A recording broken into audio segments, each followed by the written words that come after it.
이제 이스라엘 백성들은 바로 왕의 나라 이집트에서 출애굽하여서 하나님이 약속하신 언약의 땅의 여정으로 이제 순례가 시작이 됩니다.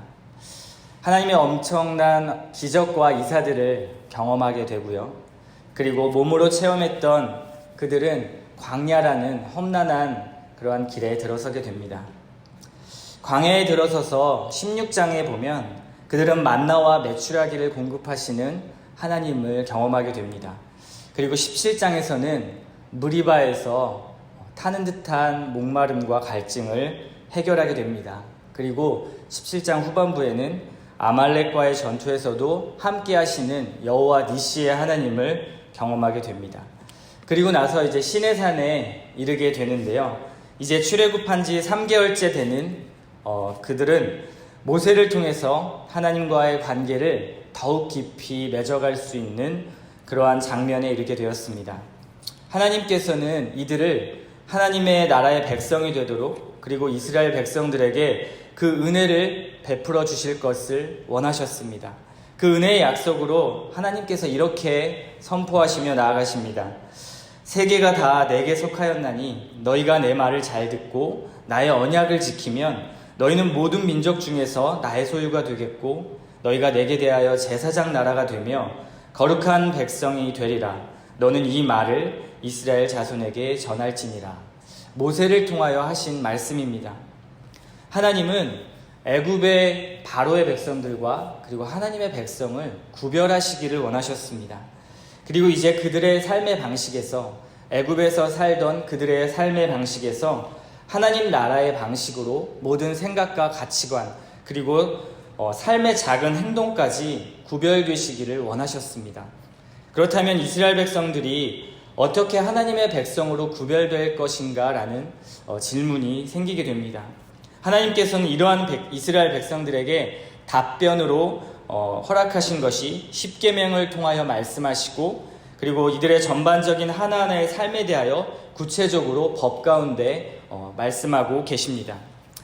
이것은 이스라엘 백성들로 하여금 숨막히는 법이나 아니면 강요와 명령 속에서 이루어지고 그렇게 살아가게 하려는 것이 아니라 거룩의 하나님의 속성으로 초대하는 그러한 일이었습니다. 하나님 나라의 백성은 지금까지도 언제나 인간을 유혹하는 인간의 중심의 삶에서 하나님의 중심의 삶으로 구별되기를 원하셨던 것입니다. 이런 관점에서 21장에서는 가장 약자의 종의 이야기로부터 시작이 됩니다. 하나님은 종을 보호하도록 하게 하시고 그리고 백성들이 자신들의 일에 책임을 지는 것을 원하셨습니다. 그리고 공의를 시행하도록 하나님께서는 원하셨습니다. 22장에서는 그들 각자의 재산권을 존중하는 법을 공포하셨고요. 그리고 가장 사회의 약자인 과부와 고아와 그리고 여성을 비롯한 당대 사회의 가장 약자들을 하나님께서 먼저 보호하셨습니다. 22장 27절에서는 하나님께서 이렇게 말씀하십니다. 나는 자비로운 자다. 이러한 법들은 어떠한 잘못한 것에 대한 엄벌을 하시기 위해서 이 법을 제정하신 것이 아니라 오히려 그들 스스로를 하나님 가까이 안으로 들어오도록 하는 자비의 처방전이었습니다. 이것이 우리를 구원으로 이끄시는 진정한 하나님의 자비, 은혜, 그리고 긍휼입니다. 그러나 23장 서두를 보면은 가난한 자라고 해서 무조건 그들을 보호하시는 하나님은 아니었습니다. 여기에는 늘 선한 하나님의 공의라는 것이 중심이 됩니다. 다수를 따라 악을 행하지 말고 라는 말씀이 등장하는데요. 이것은 소수라 할지라도 그리고 외로이 홀로 서 있을지라도 늘 의로운 자리에 있어야 라는 것을 하나님께서 말씀하고 계신 것입니다.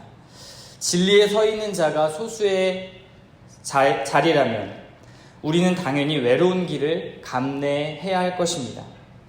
내가 늘 서 있는 그 자리가 말씀의 자리가 아니고 은혜의 자리가 아니라고 할지라도 너무 외로워하지 않아도 됩니다. 내 주위에 온갖 죄악의 문화로 사로잡혀 있다고 할지라도 진리의 말씀이 나에게 있고 그리고 내 안에 성령 하나님이 함께 하실 때 우리는 외로운 자리에 있는 것이 아니라 말씀으로 나를 빚어가시는 그러한 하나님을 볼 수 있게 되는 것입니다. 이제 하나님은 가나안 땅에 들어가기 전에 이스라엘 백성들을 준비시키고 계십니다. 가나안 땅에 넘치는 죄악과 그리고 음란한 문화가 그들 앞에 놓여져 있습니다. 척박한 광야에서 오랫동안 힘들고 어려운 삶을 살다가 젖과 꿀이 흐르는 그 풍요로운 가나안 땅에 들어갔을 때 이스라엘 백성들에게 다가오는 유혹은 어떠하겠습니까? 하나님은 가나안 땅의 준비를 위해서 23장 14절의 말씀을 통해서 매년 3번의 절기를 지키라고 명령하고 계십니다. 애굽에서 나오게 하신 무교병의 절기 유월절과 그들에게 열매를 수확하게 하시는 은혜의 맥추절과 그리고 수장절을 허락하십니다. 그리고 이들을 구원하시고 먹이시는 분이 하나님임을 기억하라고 하나님께서 이 세 절기를 지키라고 말씀하십니다. 하나님은 이스라엘 백성들에게 더욱 적나라한 가이드를 허락하시는데요. 23절에 가나안 땅의 여러 족속들을 마주하게 될 때에 이스라엘 백성들이 가장 먼저 해야 할 것을 말씀하고 계십니다. 24절에 이렇게 말씀하십니다. 이스라엘 백성들아, 너희는 그 땅의 신들을 경배하지 말아라. 그들의 행위를 본받지도 말아라. 오히려 그것들을 다 때려 부수고 그들의 주상을 부숴야만 한다. 그리고 너의 하나님 여호와를 섬기면 물과 먹는 것 때문에 그것으로 대변되는 너희의 생존의 모든 것에 내가 풍족하게 하도록 하겠다. 그리고 너희가 걱정하는 병과 낙태 그리고 임신에 대하여서는 내가 충분히 책임을 지도록 하겠다라고 말씀하십니다. 하나님이 이렇게 이스라엘 백성들에게 구체적으로 말씀을 하시는 이유가 무엇일까요? 가나안 땅은 절대로 만만한 땅이 아니기 때문입니다. 그 땅은 온갖 우상 숭배와 음란 그리고 탐욕이 가득한 그리고 세상의 절대 권력과 세상의 가치관이 난무한 그러한 곳이었습니다. 그곳에서 하나님을 기억하고 그것들에 대하여 마음을 빼앗기지 말라는 하나님의 소원입니다. 가나안 땅은 주로 바알과 아세라상 그리고 아스타롯 신을 섬기는 그러한 땅이었습니다. 바알 신은 날씨를 주관하는 신이었고요. 그리고 이들은 농사와 식량과 아주 밀접한 관계가 있는 그러한 바알 신을 달래기 위해서 섬겼습니다. 바알의 아내로 불린 아스타롯은 다산의 신, 그리고 풍요의 신이자 전쟁의 여신이었습니다. 이들이 직면해야 할 이 땅의 유혹과 걱정에 대해서 하나님은 미리 먼저 말씀하시고 보증수표를 던지고 계신 것입니다. 그곳에서 아이의 임신과 낙태를 걱정하지 말아라. 먹고 사는 일도 걱정하지 말아라. 내가 그곳에서 싸울 전쟁에 대하여서도 염려하지 말아라. 그것들을 위해서 가나안 신을 섬기지 말고 여호와 하나님인 나를 기억하고 섬겨라 라고 말씀하시는 것이죠. 그래서 하나님은 32절을 통해서 그들의 신들과 언약하지 말라고 구체적으로 말씀을 하십니다. 그것들이 그 백성들의 올무가 될 거라고 하나님께서는 경고까지 하십니다.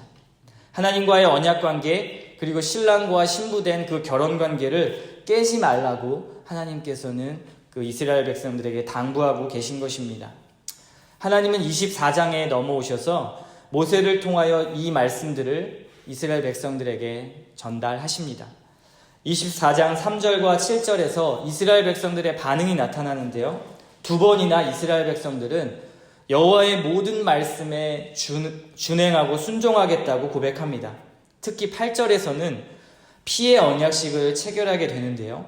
이스라엘의 12지파대로 12기둥을 세우고요. 그리고 소를 잡아서 번제와 화목제를 드리게 됩니다. 모세는 그 피를 받아서 백성들에게 뿌리면서 언약의 피라 이렇게 선포합니다.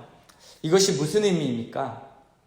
하나님의 말씀과 계명에 대해서 이스라엘 백성들이 순종하겠다는 그러한 선언입니다. 언약의 피를 통해서 구별된 삶으로 이끄시겠다는 그 하나님의 의지인 것입니다. 하나님의 은혜는 백성으로 하여금 반드시 그의 백성답게 살게 하십니다. 그리고 이스라엘 백성들은 그 은혜에 거룩한 반응으로 하나님 앞에 순종으로 나타나는 것입니다.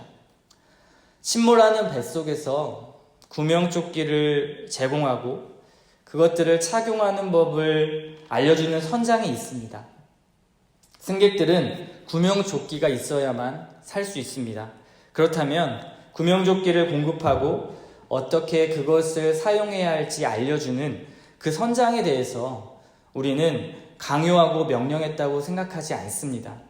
오히려 이것을 은혜라고 생각하게 됩니다. 진리가 우리를 자유케 합니다.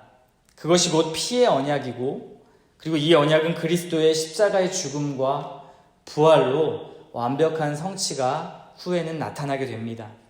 11절에는 이 언약이 얼마나 기쁨이었는가를 보여주는 장면이 등장을 하는데요. 이런 표현이 있습니다. 하나님을 뵙고 먹고 마셨다라는 표현입니다. 이것은 영광이자 기쁨입니다. 하나님을 만나고 먹고 마셨다는 것은, 그것도 언약의 자리에서 하나님과의 관계의 회복이 이루어졌음을 보여주고 있습니다. 하나님과의 교제가 시작되는 것이고요. 하나님과의 회복의 관계로 들어섬을 보여주고 있습니다. 우리는 하나님과의 교제가 어떻게 이루어지는 것입니까? 그리스도의 살과 피를 통해서 우리에게는 그 길이 열렸습니다. 그리스도의 살과 피를 먹음으로 하나님을, 그 예수 그리스도를 인정하는 것입니다. 그러므로 우리는 말씀으로 위대하신 하나님을 직접 뵙는 것입니다. 이것이 하나님 백성으로 그리고 구별되는 거룩한 삶의 첫 걸음입니다. 하나님은 오늘날 우리에게도 세상에 대하여 하나님의 백성답게 구별되기를 원하십니다. 그리고 무작정 그렇게 일방적으로 바라시는 것만이 아니라 어떻게 살아가야 할지를 명확히 알려주고 계십니다. 심지어 우리가 완벽히 살아갈 수 없음을 하나님께서는 미리 아시고 친히 하나님 자신이 죽으시고 부활하심으로 우리에게 하나님의 백성의 자격을 갖게 하셨습니다. 이것보다 큰 자비는 없습니다. 우리는 이 자비에 기대어서 하루하루를 살아갑니다. 인간이기에 또 하루 실수하고 또 하루 넘어집니다. 죄인이라는 고백 속에서 하나님 앞에 무릎을 꿇을 수밖에 없게 만드시는 것입니다. 약함조차 은혜이며 감사가 아니겠습니까? 그러므로 다른 사람의 약함을 또한 비판해서는 안 될 것입니다. 그 사람에겐 그 약함과 단점이 하나님 앞으로 나아가는 은혜의 통로이기 때문입니다. 하나님이 우리에게 주신 법은 완벽한 그러한 법을 요구하시지 않습니다. 완벽의 기준으로 다가가서 그 법 앞에 온전할 사람은 그 누구도 없습니다. 이 법은 판단의 도구가 아니라 우리에게 주신 생명의 길입니다. 하나님을 향한 사랑의 척도입니다. 그 법 앞에 나를 깨워서 자연스럽게 반응하는 것입니다.